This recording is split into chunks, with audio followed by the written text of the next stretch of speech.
honesty with the patients is so crucial because they have questions.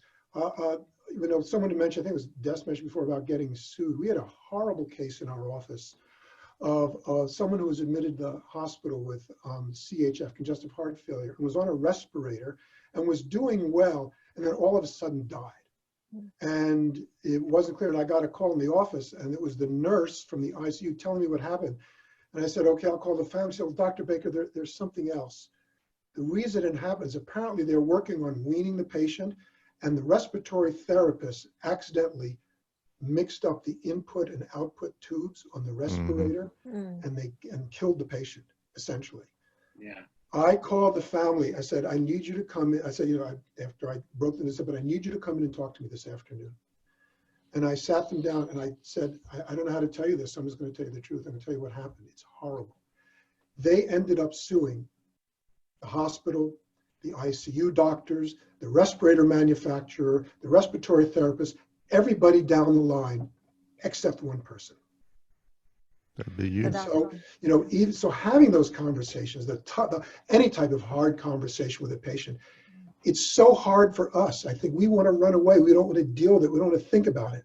I mean, I felt that death personally, although I had nothing, it had nothing to do with it. But you feel it so personally that what you said is exactly right. It's therapeutic to us. And you can be sure that family had to stand up for you, because we all know that the lawyer wanted to sue everybody in the county. Exactly. That's a great point, Randy. Yep. That's a great point. Yes. The honesty and recognizing people not as patients but as individuals. And I can just tell another very quick story about my daughter. After my daughter, I had 5 daughters, but after one of them graduated from college, she was living at home and she was sending out job applications. She wasn't doing anything. And finally said, listen, you have to get a job. Okay. So she got a job in the local Barnes and Noble as a checkout person.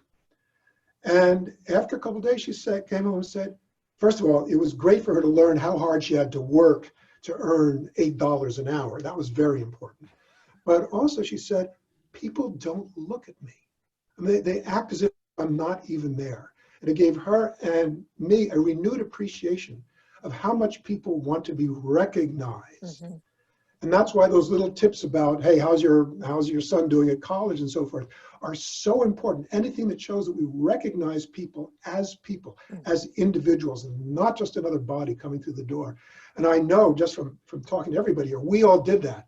But there are so many of our colleagues who are discouraged or too busy or just not in their mindset to do stuff like that. You know, the one that got me, Bob, thinking this is another tangent to this, is when you have a complication. And for me, let's say I had a post-op valve replacement or something, and the patient had a stroke. Mm-hmm. And of course, the neurologist is on his way flying through, tell the family, there's no chance, gonna die, good luck, have a nice day. And then the family would come to me, and I would always say, he doesn't know that. I don't know that. He knows that. Mm-hmm. Everything else is doing fine. Let's hang in there a while and see. He went through all this. Let's see what happens.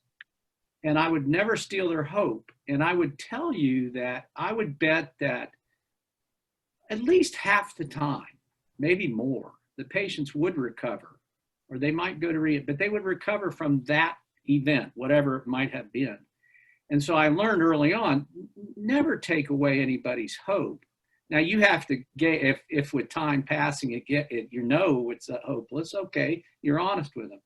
But I was amazed at how many, especially for me, nephrologists and neurologists would come through and go, kidneys are gone, have to have a transplant, or you got to have dialysis. No, brain never comes back. And it drove me crazy. And then that's just just a pet peeve. I don't know why. Well, that's taken us into one of those tangents that I would like to follow up on. And I'm interested to know why would any physician behave that way? And I had exactly the same experience with neurologists and neurosurgeons, occasionally nephrologists, the really truncated specialties who are kind of working on one organ. It was, deliver a diagnosis and get on down the road. Why would anybody behave that way if they wanted to be a doctor, for crying out loud? I have a theory on that. I think I can't wait to hear it, Mr. Foot Doctor. Well, I don't know. I want to hear what you think. Well, so how we deal with the stresses, whether it's a little bit of humor or whatever. Some people compartmentalize things, and that's just how they deal with all the unpleasant. They emotionally,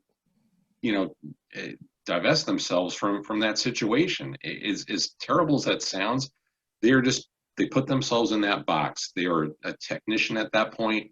They don't want to get emotionally attached. It's a defensive mechanism, really. Thank you so much for joining us for this discussion today. If you'd like to learn more about our guest, head on over to our Patreon page, where you can access exclusive content, including the full segment of our show. Never want to miss an Inside the Doctor's Lounge clip? Be sure to click the subscribe button to our MD Coaches YouTube channel. As always, we appreciate suggestions for future show topics. Let us know what you're thinking in the comments below. And finally, special thanks to Ryan Jones, who created and performs our theme music for the show.